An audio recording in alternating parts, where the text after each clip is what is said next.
Mga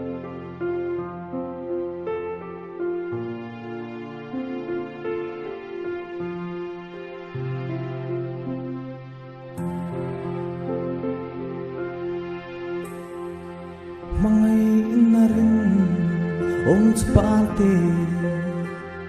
itaan karon na itong ngay tsukinten sa mi silvero shilin soy thia aharwa ma dulwa vang se em le ke ang ema mga itu che anom long van noya lim ten le dun se lang o caramel ma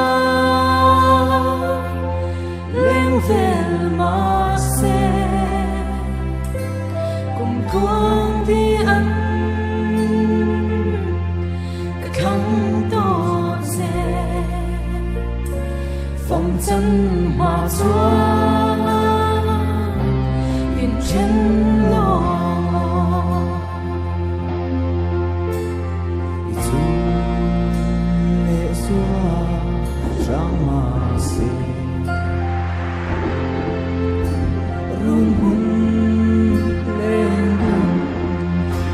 Hãy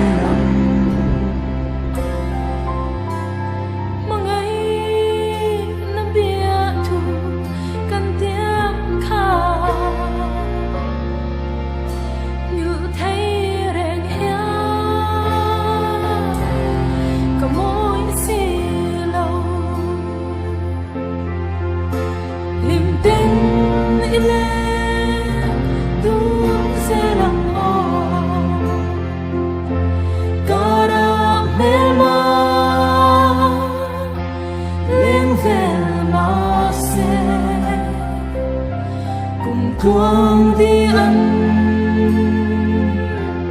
cả thăng to xe phần chân mà xuống in chân lòng phần chân mà xuống